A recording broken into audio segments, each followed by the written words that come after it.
তো গাইস আর কয়েক ঘন্টার অপেক্ষা, তারপরে আমাদের ইন্ডিয়ার সিনিয়র ফুটবল টিম তারা হংকংয়ের সঙ্গে একটা ইন্টারন্যাশনাল ম্যাচ খেলবে। তো এটা আছে AFC Asian cup qualifier group স্টেজের শেষ ম্যাচ। তো অনেকদিন পর আমাদের ইন্ডিয়া টিম কোনো একটা ইন্টারন্যাশনাল ম্যাচ খেলছে। তো এই বছরের ফার্স্ট ম্যাচ ইন্ডিয়া ফুটবল টিমের। তো খুব ইন্টারেস্টিং হবে ইন্ডিয়ান ফুটবল ফ্যানাদের জন্য, কারণ আমাদের ইন্ডিয়া টিম এই AFC Asian cup qualifier race থেকে আগেই ছিটকে গেছে। তো এটা একটা নিয়ম রক্ষার মতো গেম, কিন্তু আমাদেরকে আমাদের র্যাঙ্ক ইমপ্রুভ এবং ভালো করার জন্য এই ম্যাচটা জিততেই হবে। আর যদি জিততে পারে তাহলে আমাদের র্যাঙ্ক একটু আগের দিকে এগোবে। তো এখন দেখা যায় আমাদের ইন্ডিয়া টিম কেমন পারফরমেন্স করছে। তো আজকের এই ভিডিওতে আমরা কথা বলবো লাইন আপের ব্যাপারে। তো কি লাইন আপ হতে পারে, আমার প্রবাবল লাইন আপ তোমাদেরকে বলবো। তো সেই লাইন আপে যদি কোনো প্লেয়ার মিসিং থাকে তো কমেন্টে জানাবে। তো প্রথমে বলে দিচ্ছি খালিদ জামিল তো দুটো ফরম্যাটে বেশি খেলা আমি দেখেছি, যে এর আগেও এবং জামশেদপুরে যখন ছিল তখনও। তো আগে খেলাতো 4-4-2 এবং 4-2-3-1, এই দুটো ফরম্যাটে বেশিরভাগ খেলায়। তো দুটো ফরম্যাটে আমি টিম বানিয়েছি। তো প্রথমে তোমাদেরকে 4-4-2 যে ফরমেশনটা আছে সেটার ব্যাপারে কথা বলবো। তো আমি গোলকিপার পজিশনে গোলকিপারের জায়গায় বিশাল কায়েতকে প্রায়োরিটি দিব। এক্সপিরিয়েন্স ঠিক আছে, কিন্তু বিশাল কায়েতকেও সববার কল আপ পায়, কিন্তু সে খেলার সুযোগ পায় না। এবার তাকে একবার খেলার সুযোগ দেওয়া হোক, সেটাই আমি চাই। তাহলে গোলকিপারে বিশাল কায়েত এবং আমাদের সেন্টার ব্যাক থাকবে। এবার সন্দেশ জিঙ্গানকে চান্স দেবনি। এরপর আনোয়ার থাকবে এবং বিজয় ভার্গেস যে পাঞ্জাবের হয়ে যে তরুণ ডিফেন্ডার, তাকে সুযোগ দিব। কারণ সন্দেশ জিঙ্গান অনেক ভুল পাস করে এবং অনেক স্লো, আমার মতো অনেক স্লো।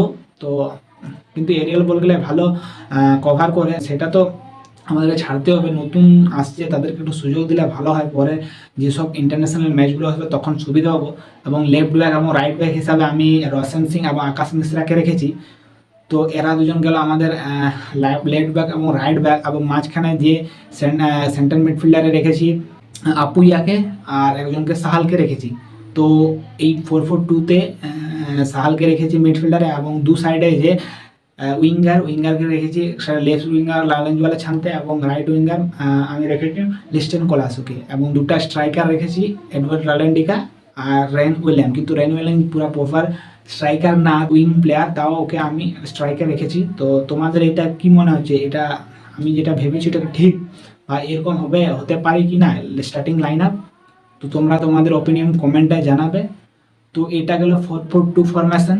2-3-1 যে ফরমেশনটা বানিয়েছি সেটা ওকে দেখলেই কিন্তু গোলকিপারকে বিশাল কায়েতে রেখেছি, এবং সেন্টার ব্যাকও সেই আনোয়ার এবং বিজয় ভার্গেসই আছে, এবং যে আমাদের লেফট ব্যাক এবং রাইট ব্যাক সেই আকাশ মিশ্রা এবং রোশন সিংই আছে। এবং সিডিএমে মানে সেন্ট্রালে যে দুজন আসে সেটাকে রেখেছি আপুইয়া এবং জ্যাকসন সিংকে।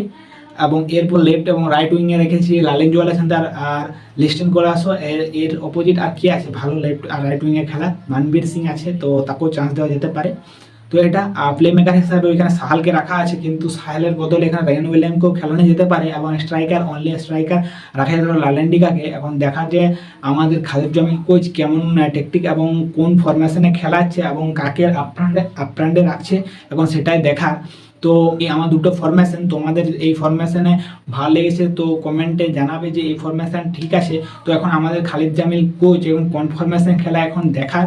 তো আর কিছুক্ষণের অপেক্ষায়, তারপরে আমরা অনেকদিন পর একটা ইন্টারন্যাশনাল ম্যাচ খেলবো। কিন্তু অবভিয়াসলি এই ম্যাচটা এই বছরের ফার্স্ট ইন্টারন্যাশনাল ম্যাচ। তো এই ম্যাচটা আমাদেরকে জিততে করে শুরু করতে হবে এই বছরটা। তাহলে পজিটিভ নোটে শুরু হতে হলে আমাদের এই ম্যাচটা পুরো অ্যাটাকিং খেলতে হবে, সে ডিফেন্সিভ খেলা হবে, অ্যাটাকিং করতে হবে। তো অ্যাটাকিংয়ের জন্য এইসব প্লেয়ারগুলো এবং অনেক অনেক ভালো প্লেয়ার ছিল, কিন্তু দানেশ ফারুক এদেরকে কেন নিল আমি সেটা বুঝতে পারিনি। ফারুক চৌধুরী এরা কোনো, মানবীর সিং এরা কোনো ফর্মে নেই, তাও এদেরকে নেওয়া হয়েছে। তো কী আর বলবো। তো ঠিক আছে গাইস, কেমন লাগলো এই ফরমেশনটা? প্রবাবল বললাম, কিন্তু কোনো ফাইনাল না, এটা প্রবাবল বললাম। তো এটা আমার ওপিনিয়ন, তোমাদের যদি কোনো ওপিনিয়ন থাকে তো কমেন্টে জানাবে। তো আজকের ভিডিওতে এইটুকুই। ভিডিওটা যদি ভালো লেগে থাকে তো ভিডিওটাকে লাইক করবে, এবং চ্যানেলে প্রথমবার এসে থাকলে চ্যানেলটাকে সাবস্ক্রাইব করে যাবে। তো ঠিক আছে গাইস, দেখা হচ্ছে নতুন কোনো ভিডিওতে।